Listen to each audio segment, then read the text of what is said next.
Hello my dear student, कैसे हैं आप सभी। आशा करता हूं आप सभी स्वस्थ और मस्त होंगे। तो आज की इस वीडियो में हम सीखने वाले हैं कि एमएस एक्सेल में जीएसटी का फॉर्मूला किस प्रकार से लगाएंगे, डिस्काउंट का फॉर्मूला किस प्रकार से लगाएंगे। बहुत ही मोस्ट इंपॉर्टेंट होने वाला है आपके लिए, तो आप बने रहें और स्टेप बाय स्टेप एक एक फॉर्मूले को आप सीखते जाएं। तो चलिए शुरू करते हैं। सबसे पहले आपको करना क्या है कि इसके पहले की वीडियो में मैंने आपको बिलिंग का कार्य करना बताया था, जिसमें आपने रेट, क्वांटिटी, अमाउंट को टोटल किया था और उसमें जीएसटी का फॉर्मूला मैंने नहीं बताया है, जिसकी वीडियो आपको डिस्क्रिप्शन में मिल जाएगी। आप उसमें चेक कर सकते हैं कि डेटा किस प्रकार से बनाते हैं, कौन सा फॉर्मूला कहाँ पे यूज करते हैं। अभी हमें सबसे पहले करना क्या है, मान लीजिए आपको डिस्काउंट का फॉर्मूला लगाना है, तो उसके लिए आपको देना होगा सबसे पहले किसी भी आइटम का नेम। ठीक है, आइटम नेम देने के बाद आप करेंगे क्या, उसके रेट, फिर क्वांटिटी, और क्वांटिटी के बाद फिर आप लिख दें डिस्काउंट, या फिर सबसे पहले लिख दें आप अमाउंट जो कि आप जोड़ेंगे। फिर उसके बाद डिस्काउंट, कितने डिस्काउंट आप देते हैं। अब देखिए, डिस्काउंट का फॉर्मूला आप दो प्रकार से लगा सकते हैं। पहला एक होता है कि फिक्स अमाउंट, जैसे मान लीजिए हमने कहा कि 10,000 पे मुझे 5% की छूट होनी चाहिए, तो मैं टोटल करके और सभी को एक साथ इकट्ठा डिस्काउंट का फॉर्मूला लगा सकते हैं। अन्यथा जैसे कि कोई मॉल है, कोई बाजार है, कोई शॉप है, वहाँ पे होता है एक डिस्काउंट कि आप अगर 5,000 रुपये का सामान लेंगे तो आपको 8% की छूट मिलेगी। आप अगर 3,000 का सामान लेंगे तो आपको 6% की डिस्काउंट मिलेगी। आप अगर 1,000 का सामान लेंगे तो आपको 5% का डिस्काउंट मिलेगा। इस प्रकार से आप डिस्काउंट के फॉर्मूले को दो तरीके से लगा सकते हैं और दोनों तरीका मैं आपको आज क्लियर कर दूंगा। तो सबसे पहले आप आइटम नेम, रेट और क्वांटिटी को लिख लें और उसके बाद फिर करें क्या कि आइटम नेम दे दें, रेट दे दें और क्वांटिटी दे दें। तो सबसे पहले चलिए हम देखते हैं। यहाँ पे मैंने आइटम लिख दिया बिस्किट, फिर लिख दिया पल्स, फिर लिख दिया शुगर, फिर लिख दिया टॉफ़ी, टूथपेस्ट और कुछ इस प्रकार से और भी जितने भी आइटम आपको देना है या खरीद रहे हैं, बेच रहे हैं, जो भी आप आइटम ले रहे हैं उनके आइटम के नेम को आप यहाँ पे टाइप करते हुए चले जाएंगे। फिर आपको करना क्या है, रेट देना है यहाँ पे, यानी कि बिस्किट कितने रुपए में है तो आप यहाँ पे उनका रेट देते चले जाएं। ठीक है, शुगर लिया, फिर टॉफ़ी, टूथपेस्ट। अब इसमें करना क्या है कि ये आपने दे दिया रेट। फिर नेक्स्ट है क्वांटिटी। क्वांटिटी में आपको क्या लिखना है, कितनी मात्रा में आपने बिस्किट को खरीदा। तो आपको करना क्या है कि यहाँ पे बिस्किट की क्वांटिटी लिख देंगे। जैसे मैंने लिख दिया 10 पीस मैंने लिया, इसको लिख दिया मैंने 20 पीस, फिर 50 पीस या 50 किलो, और कुछ इस प्रकार से हम यहाँ पे क्वांटिटी को लिखते हुए चले जाएंगे। फिर अमाउंट को किस प्रकार से निकालना है मैंने इसके पहले भी आपको कंफर्म कर दिया है, आज फिर से आपको क्लियर कर दे रहा हूँ। देखिए, इसमें करना क्या है कि हमें प्रोडक्ट का फॉर्मूला लगाना है। प्रोडक्ट के फॉर्मूले का यूज़ तब किया जाता है जब हमें किसी भी संख्या को आपस में गुणा करना हो, यानी 55 को और 10 को आपस में गुणा करना है तो हम प्रोडक्ट के फॉर्मूले का यूज़ करेंगे। और इसमें करेंगे क्या, सबसे पहले इसको सिलेक्ट कर लेंगे। सिलेक्ट करने के बाद फिर इसको ड्रैग कर देंगे। कॉलम को कॉलम से गुणा करना है तो कॉलम को कॉलम्स के साथ ड्रैग करके और ब्रैकेट को ऑफ करके इंटर कर देंगे। कुछ इस प्रकार से आपका टोटल अमाउंट जो है वो निकल के आ जाएगा। और फिर उसके बाद हमें करना क्या है, यहाँ पे डिस्काउंट का फॉर्मूला लगाना है। तो चलिए हम डिस्काउंट के फॉर्मूले को देखेंगे। देखिए, एक तो तरीका है कि यहाँ पे मैंने कर लिया सम, और सम करने के बाद फिर हमने यहाँ पे टोटल जितना भी लिखा हुआ है, जितने भी अमाउंट आपके आए सभी को जोड़ लेंगे, यानी टोटल आपका 19,350 रुपये बने। अब इसमें अगर हमें डिस्काउंट देना है तो एक तो तरीका है, डिस्काउंट को हम देते हैं इक्वल टोटल जितना है उसका इनटू, मान लीजिए हमने यहाँ पे 10% का डिस्काउंट दे दिया, ठीक है, तो हम 10% भी लगा सकते हैं, अन्यथा यहाँ पे 10/100 भी लगा सकते हैं। दोनों तरीके से आपका आंसर आ जाएगा। तो यहाँ पे आप देख सकते हैं कि 1935 रुपये का आपको डिस्काउंट मिल गया है। अब हमें टोटल कितने रुपए देने हैं, उसके लिए हम करेंगे क्या कि 19,350 को माइनस कर देंगे 1935 से, और ये हमारा टोटल अमाउंट निकल के आ जाएगा कि कितना हमें कैश देना है।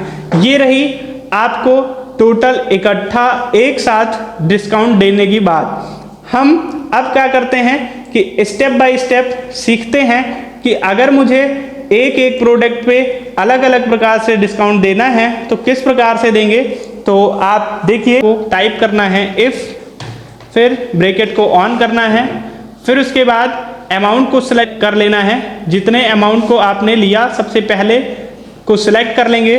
उसके बाद फिर आपको करना है ग्रेटर देन, फिर इक्वल, फिर यहाँ पे टाइप करेंगे 5000। फिर उसके बाद अब इसका मतलब आप समझ लें सबसे पहले कि हमने किया क्या। यहाँ पे देख पा रहे होंगे मैंने किया है इफ़, यानी कि यदि D4 यानी जो आपका अमाउंट है लॉजिक टेक्स्ट के तौर पे मैंने इसको सिलेक्ट किया है।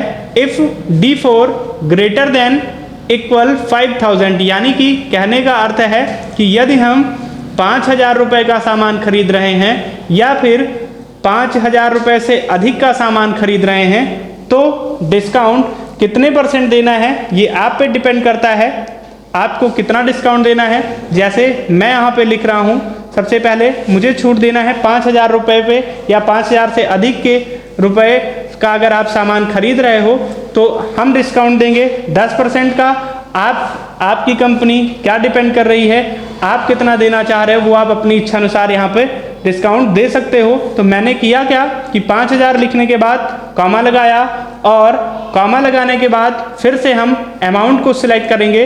अमाउंट को सिलेक्ट करने के बाद इनटू का चिन्ह यानी गुणे 10/100 यानी 10/100 करके फिर हमें करना क्या है, दोबारा से हमने एक शर्त रखी है 5000 रुपये की, दूसरी शर्त हम देंगे फिर से यहीं पे बिना इंटर किए हुए, बिना किसी आगे काम किए हुए हमें करना क्या है इफ़, यानी कॉमा लगाने के बाद आप इफ़ लिखेंगे।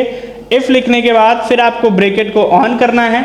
ब्रैकेट को ऑन करने के बाद आपको अमाउंट को ही सिलेक्ट कर लेना है जिस अमाउंट को आपने इसके पहले सिलेक्ट किया।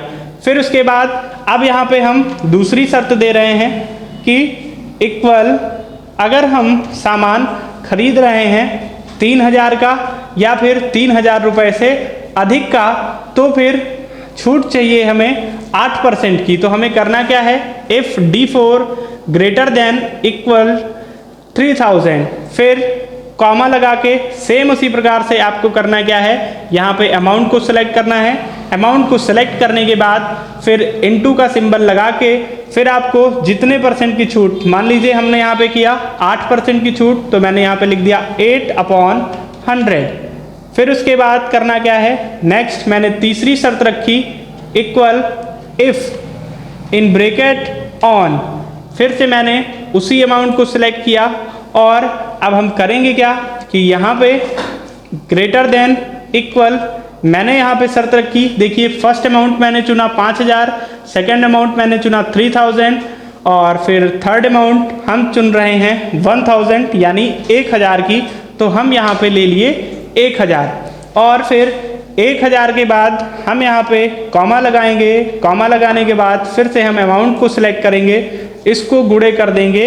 मान के चलिए आप 6% की छूट दे रहे हैं 3000 पे, तो आप 1000 पे 5% की छूट या 4% की छूट, आप अपनी इच्छा अनुसार जो भी छूट देना है वो आप यहाँ पे लिख के अपॉन 100 से भाग कर सकते हैं। फिर उसके बाद आपको ध्यान देना है, अगर 1000 रुपये का सामान खरीदा है या 1000 से अधिक का सामान खरीदा है तो आप 4% की छूट देंगे।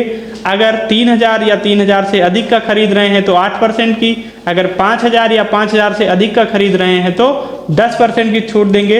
अगर 1000 से कम का है तो वहाँ पे हम करेंगे क्या, सबसे पहले हमें ध्यान देना है कि जितनी बार मैंने कॉमा को ऑन किया है उतनी बार हम कॉमा को ऑफ करेंगे। तो यहाँ आप देख पा रहे होंगे 1, 2 और 3 बार मैंने कॉमा को ऑन किया है। तो लास्ट में हमें करना क्या है, 3 बार कॉमा को बंद करके और इंटर की बटन प्रेस करेंगे तो आप देखेंगे कि आपका फॉर्मूला लग गया है। आप इस प्रकार से नीचे की तरफ ड्रैग कर देंगे, आपका फॉर्मूला आ जाएगा। अब फर्स्ट में दिखा रहा है फॉल्स, तो फॉल्स का अर्थ क्या है कि 1000 का ना ये सामान है और ना ही 1000 से ऊपर का है, इस वजह से यहाँ पे फॉल्स लिख के आ गया। तो अब हमें करना क्या है, यहाँ पे 0 लिखना है। तो इसके लिए आप करेंगे क्या, फॉर्मूला बार में चले जाएंगे और यहीं पे एक स्टेप को और बढ़ा देंगे, यानी आप लिख देंगे कॉमा, फिर कॉमा करने के बाद आपको लिखना है इफ इन ब्रैकेट ऑन, फिर उसके बाद आपको इसी को सिलेक्ट करना है और सिलेक्ट करने के बाद ग्रेटर देन, फिर इक्वल, उसके बाद आपको लिख देना है। यदि आप यहाँ पे सामान 500 का खरीद रहे हैं तो हमें करना क्या है कि एक स्टेप और बढ़ा के लिखना है इफ D4, फिर ग्रेटर देन इक्वल 500 करने के बाद आपको करना क्या है, कॉमा लगाना है। कॉमा लगाने के बाद फिर आप अमाउंट को सिलेक्ट करेंगे, इनटू इसको भाग कर देंगे 0 से, क्योंकि 5000 पे कोई भी छूट नहीं मिलने वाली है। तो हम यहाँ पे इक्वल 0/100 करके इंटर की बटन प्रेस करेंगे और हम देख पा रहे होंगे कि आपका ये आंसर आ गया है। अब आपको करना क्या है कि नीचे सभी को, अब आपको टोटल अमाउंट करने के बाद आपको अभी मैं बताऊंगा कि जीएसटी किस प्रकार से लगाते हैं। तो यहाँ पे आप देख लें सबसे पहले कि टोटल अमाउंट आपका कितना हुआ डिस्काउंट देने के बाद। तो उसके लिए आप करेंगे क्या कि सबसे पहले यहाँ पे इक्वल लिख देंगे डिस्काउंट के बाद जो अमाउंट आपका मिला उसे एक आप कॉलम में लिख दें, डिस्काउंट के बाद जो आपका अमाउंट हुआ, या फिर आप यहाँ लिख सकते हैं टोटल अमाउंट। और टोटल अमाउंट को निकालेंगे किस प्रकार से, उसके लिए आपको करना क्या है कि सबसे पहले इक्वल प्रेस करना है। इक्वल प्रेस करने के बाद आपको अमाउंट से माइनस कर देना है डिस्काउंट, क्योंकि आपको समझ में आ रहा होगा कि जो हमें डिस्काउंट मिलता है, डिस्काउंट का अर्थ होता है छूट।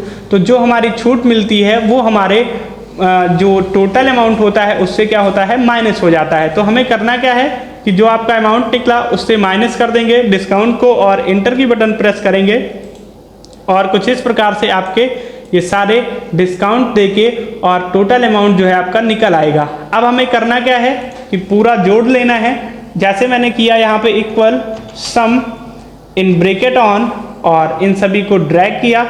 ड्रैग करने के बाद फिर हमने ब्रैकेट को ऑफ किया और इंटर कर दिया।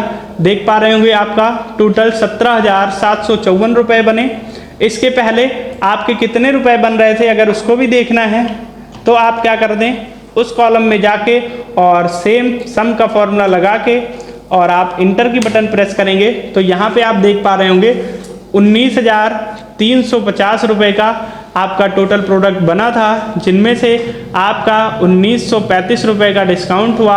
आपको टोटल 17,754 रुपये का जो अमाउंट हुआ या 17,754 रुपये अब आपको देने हैं। तो अब हमें करना क्या है कि इसमें जीएसटी लगा देना है। जैसे मैंने जीएसटी लगा दी यहाँ पे 18%। तो अब आपको करना क्या है कि जीएसटी 18% लगाने के लिए सिंपल सी ट्रिक है, आसान सा तरीका है। आप करें क्या, इक्वल प्रेस करें। इक्वल प्रेस करने के बाद जो आपका टोटल अमाउंट है उसको आप सिलेक्ट कर लें, उसको गुणा कर दें 18% से या फिर 18 भागे 100 लिख देंगे, यानी 18 डिवाइड बाई 100 लिख देंगे तो भी आ जाएगा। अन्यथा 18% आप अगर लिख के और इंटर प्रेस करेंगे तो यहाँ आपको शो हो रहा होगा कि 3,195 रुपये आपके जो जीएसटी हैं वो हो गए। अब यहाँ पे हमें टोटल देना कितना है, ठीक है, उसको आप लिख देंगे। यहाँ पे हमें करना क्या है, इक्वल, देखिए आपका जो जीएसटी है वो आपके प्रोडक्ट में जो है जुड़ता है। तो इस वजह से एक तरीका है कि हम सम का फॉर्मूला लगा सकते हैं, दूसरा तरीका है कि प्लस करके आप यहाँ पे इसको जोड़ सकते हैं आपका टोटल अमाउंट जो बना वो 20,949 रुपये 72 पैसे का बना। अब इसमें से पैसे आप माइनस कर दें, यानी इसको आप डिस्क्रीज कर दें। तो इसके लिए आप करेंगे क्या, डेसिमल डिस्क्रीज पे जाके क्लिक करेंगे और कुछ इस प्रकार से आपका जो दशमलव है वो हट जाएगा, दशमलव की बाद की संख्या।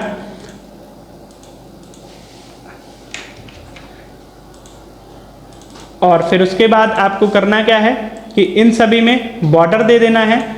इन सभी को एक बॉर्डर लगा के और अच्छी तरीके से इसको हमें बिल बना के इसको प्रिंट करना है।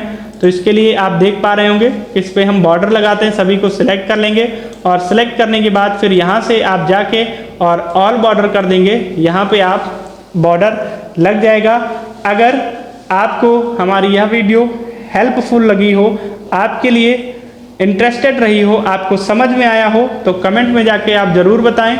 और इसकी दूसरी वीडियो जो कि हमने इसके पहले बनाया है वो आपको डिस्क्रिप्शन में मिल जाएगी, जिसको आप जाके देख सकते हैं, समझ सकते हैं। अगर आपको किसी भी प्रकार की कोई भी समस्या है, आपको समझ में नहीं आया, तो आप मुझसे कांटेक्ट कर सकते हैं। मेरा नंबर यूट्यूब चैनल पे पड़ा हुआ है, जिससे आप मुझसे संपर्क कर सकते हैं।